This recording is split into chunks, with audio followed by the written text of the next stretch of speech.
When we're young and in our child formative years, we mostly do not have to deal with much battles, hopefully. I mean, unfortunately, today more often than we would like, children do grow up in a battle zone, in a war zone, in homes that are not at peace and not wholesome or functional. But that's not the way it's meant to be. In most cases, children should be growing up in a peaceful, nurturing environment. So we grow up in a very, as I said, peaceful. We don't have to fight the battles of life until we enter our older years. When I say older, it could be teenage years, it could be young adult, it could be later. The later the better, frankly. But then we do encounter the battles of life. We encounter duplicity, we encounter corruption, we encounter very competitive people who take advantage, and we have to learn to navigate and to negotiate and to maneuver. And not everybody is honest. And I don't necessarily mean always a battle in a negative sense. Battle means that you have to put up your armor because you don't know who's being exploitive, who's really your friend, and who's not. And we do live in a world where often it's dog eats dog, and people are out to survival of the fittest, is the expression used, whether it's Darwinism or social Darwinism, the concept of being pitted against one another. And sometimes it works out very well. But many of us have developed fangs, for lack of a better word. We've developed claws. We've developed our battle mode. And unfortunately, if some of us grew up in a battle zone, as I mentioned, often that's our default state. But even if it's not our default state, if we grew up in a beautiful place, there's a point where you lose your naivete and you suddenly realize there are some places I can't just be just giving and pleasant in every situation. We always have to be pleasant, but we can't always be completely off guard because people can take advantage of us. So we put up our different armor, our different defenses, and so on. For many, this becomes a compartmentalization dance. That at home, they're like soft and gentle like a lamb. At work, like a shark. I mean, I've met many people who've told me at work, people consider me to be a monster. I try to be ethical, but I'm tough, demanding, because I have to protect our interests, my company's interests. Negotiations, some people very tough. Then they meet me when I'm at home, I'm like a little lamb. My wife controls everything at home, my children and other elements. And when you ask someone, how do you balance this softer side, this harder side of yourself? It's not so simple. Often things do spill over. Unfortunately, often the wrong way, which means some of our harshness, some of our toughness spills over into our homes. So it's not an easy dance, an easy tango to really maneuver these two forces. And at the end of the day, you start asking yourself, is life a battle or is it a peaceful terrain? Is it a peaceful environment? Can we balance the two? And this is not an easy question to answer.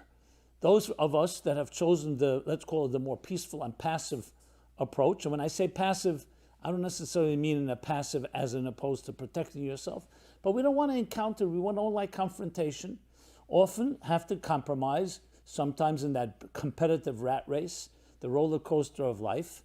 And many of us actually choose a life, a much more calm life, a rural life. People move off the reservation, so to speak, from the cities, urban communities, and go to a place that's a little more comfortable, a little more where their pastures and nature up on their mountain, so to speak, their oasis. It's much easier life. But it's hard to imagine for many Westerners, especially in the Western world. Some of us are too addicted. I come from New York, I'm a New Yorker. New Yorker, there's a certain high octane element to it. And it is difficult to be in that highly driven place while also having inner peace within. But what I want to share with you is that actually both are possible and we could balance them, and more than that, we could integrate them. But the key is to understand what's the driving force behind, whether it's our battles or our peaceful encounters in life. Is it just the different people that we know? Like, in other words, family, friends, people you trust, that's where you have a far more calm attitude. And it's the people that are strangers or the ones that are not trustworthy or are still in doubt, that's where you're more in battle gear? Or is there something deeper to it? And I think it always goes back to who are we and what drives our lives. And here's where King David comes into play. King David, if you read the story, the humble King David began in a very humble way. He was a shepherd. He dealt with sheep, very similar to the patriarchs in the Bible, the biblical patriarchs, they chose to be shepherds, and we're told why. Because that sheep are essentially docile and tamed. They don't require much tending to. You have to watch over them. But it's very conducive for a spiritual type of person, a poet, a romantic, a dreamer, to spend time in the pastures, the sheep graze, while you can meditate and pray and be mindful, whatever expression you'd like to use. More soulful, more introspective. Away from the Wall Street of the times, which is far more aggressive, and you need to have all those tools that I was mentioning before, the battle gear necessary, the warrior. And that's what King David began, a shepherd. That's what he's described as, similar to Moses the shepherd. And the reason is because these great leaders ultimately became, and they're called shepherds of their flock. That's what they're called, faithful shepherd. The shepherd, they shepherd their flocks. Just as they're sensitive to the sheep, they're sensitive to the human beings that they lead and they guide and direct. But then we find another side to David. He becomes a warrior, and a real warrior, for many battles, to the point, listen to this, that even those battles may have been justified, God says, you cannot build my holy temple because you have blood on your hands. And even if the blood was defense, and it was for good causes, but you have blood on your hands. Blood is not appropriate for my holy temple, which is a place of peace. And the whole purpose of creation is to bring peace to this world. Yes, there are battles that may need to be fought, especially when they're enemies and you need to protect yourself. But that itself is means to an end.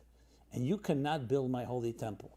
He prepared the ground for it. He bought the property, the Temple Mount. But it was his son, King Solomon, a man of peace, who fought no wars. It was peaceful time in his time, who built the holy temple. At the same time, we also find King David the psalmist. When you read the book of Psalms, 150 Psalms, you come away with one key message. This man was a man who both suffered, but with deep empathy. Every psalm pours with the blood, sweat, and tears of a man who's in pain, a man who cries out, who yearns. It's not just pain, but you see emotion upon emotion expressing itself. If you read the book of Psalms, you would not think this was a man that was a warrior. So it seems like almost a split personality, like two different alter egos going on. So how do we reconcile these two? So we have another two biblical characters, Jacob and Esau, that we discussed in a previous episode. The same thing. What does the Bible call Jacob? The scholar. Ish tom yeshiv aholim is the expression in Hebrew, which means the wholesome person, the innocent person. He dwelled in the tents, which means he was introspective, he was soulful, he was a scholar. Then how is his twin brother? Esau is called the warrior. He was a man who knew the trapper, the warrior, the man who knew the art of war. And these are twin brothers. And they also struggle between each other from the pregnancy.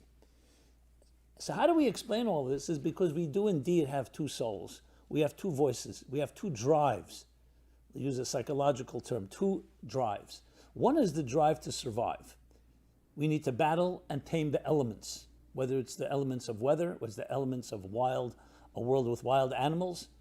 And this is what we did. We created civilized cities. We had to tame the elements.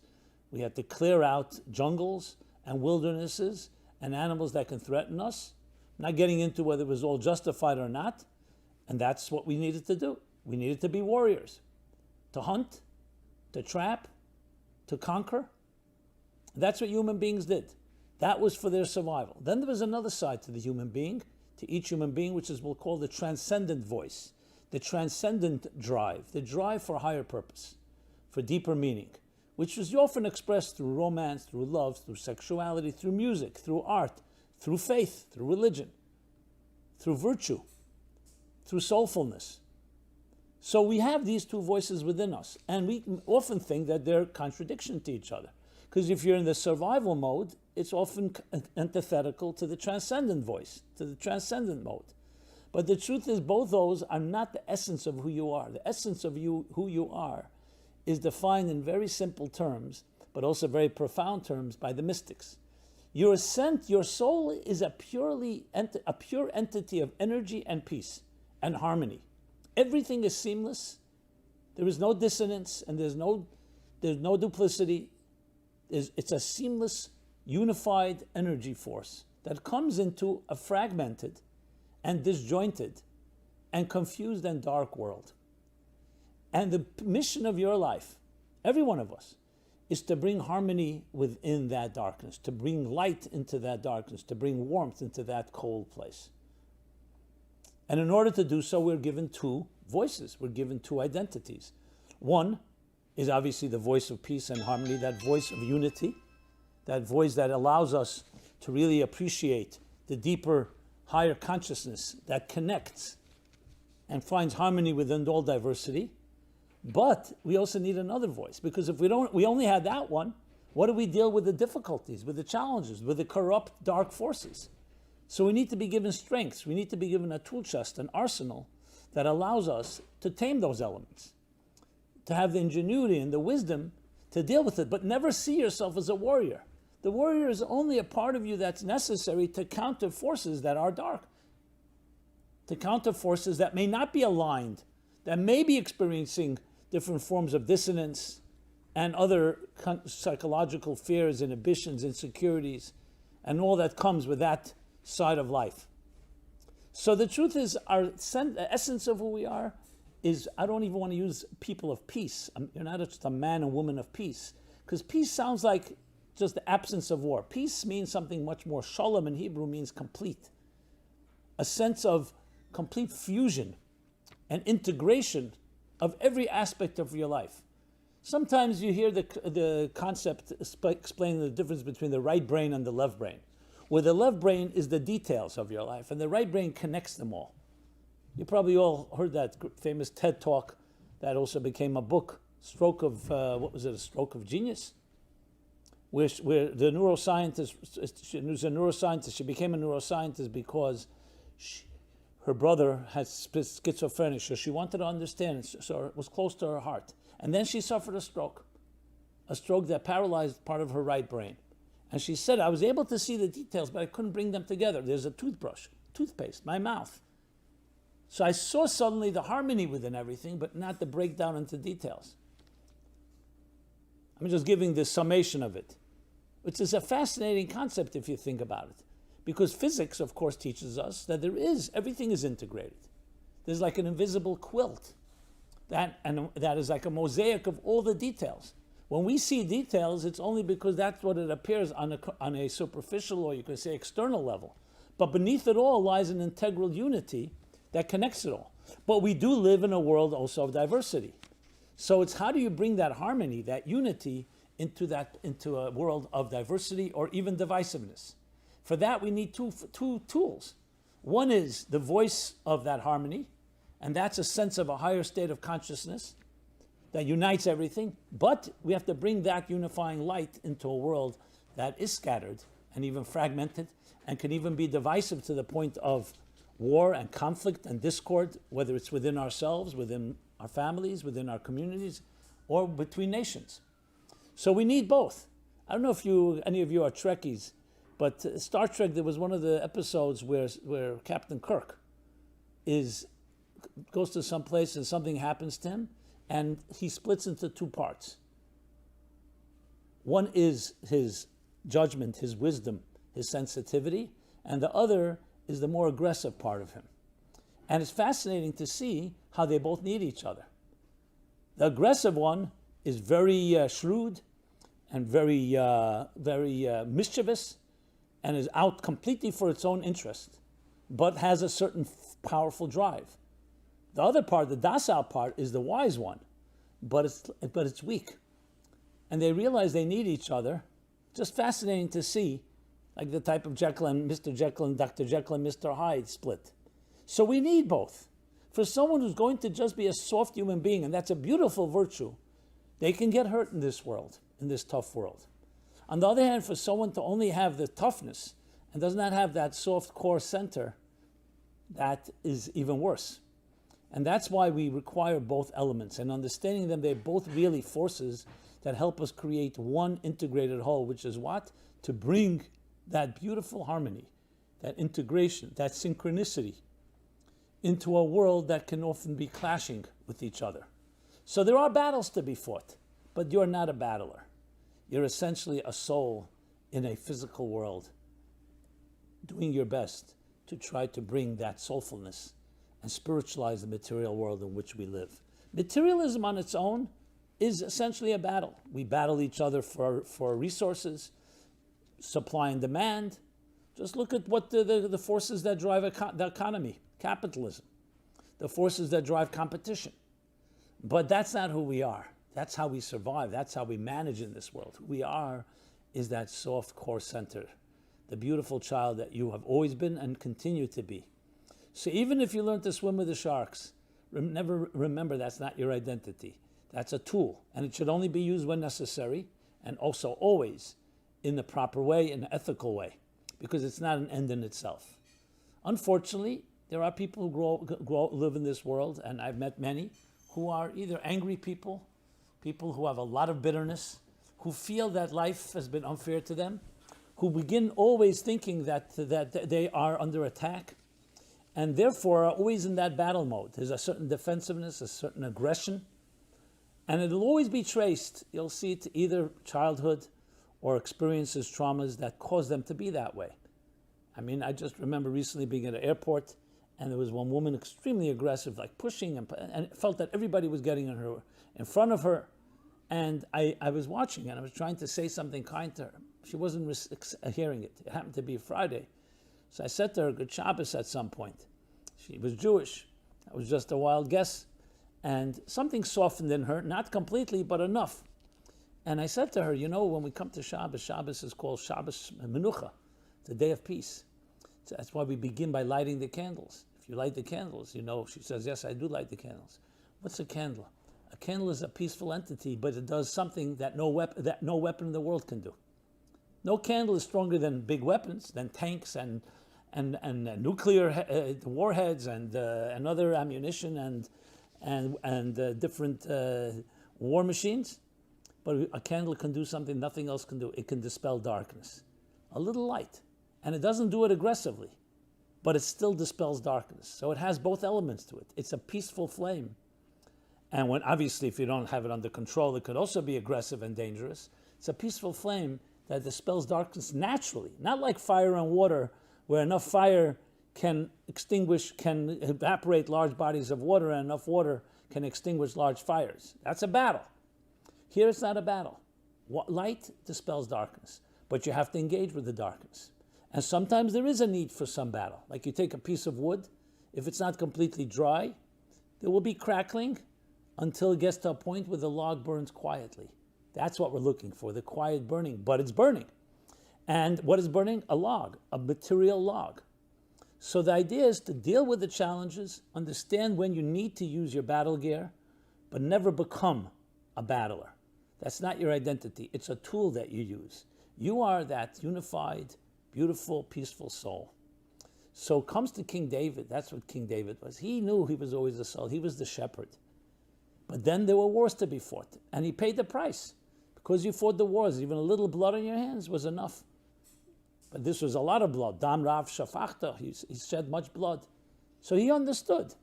Because the fact is, even though it may have been justifiable, but that's not the objective. We want a temple, a peaceful temple. We want a Shabbat. We want harmony and calm and tranquility. And for that, we have to also have the other side of the person, and that's the psalmist within him. So David, as many wars as he fought, King David, he was also the psalmist. And he left us this tremendous book of poetry, of psalms. And he actually even asked God, may this be the book that everybody uses when they say prayers to you. Yehi l'rotzen imre fi. May it be your will that this should be the words that everybody utters. And that's what happened. Since King David, thousands of years later, today we say the book of Psalms when we're in need. Different psalms for different occasions that are meant to allow us the language, you can say the music of the soul, to pour out when it's in need, when it's in pain, when it's joyous gratitude. Everything that we express from that deeper place, the book of Psalms offers us. So the same person who was a warrior also gave us the Psalms, because he wasn't fundamentally, at the end of the day, a warrior. He was a shepherd. He was a sensitive soul, and probably more sensitive than anyone, as you can see in the book of Psalms. We have those two voices within us. We have these two forces. We need them both, but remember who your true identity is. And this is one of the most important lessons from biblical characters decoded from King David. I hope we all can apply it. I hope to hear back from you. I'd love to hear your thoughts on this, your feedback, your comments. And of course, please share with others. This has been Simon Jacobson, Meaningful Life Center, meaningfullife.com. Check us out. Wide array of different offerings, programs, video, audio, podcasts, text, on all the social media platforms. For your taking, please take advantage of it. And again, I'd love to hear back from you. May we all be able to join together in this glorious symphony, in this mosaic, in finding the harmony within our diversity and having to fight the least amount of battles. After all the years of history, after all the wars and battles fought, we're at a time we can honestly say that we can turn the swords into plowshares, transform even the aggressive tools into tools for beautiful growth and beautiful harmony between us all. Be well and be blessed. Thank you.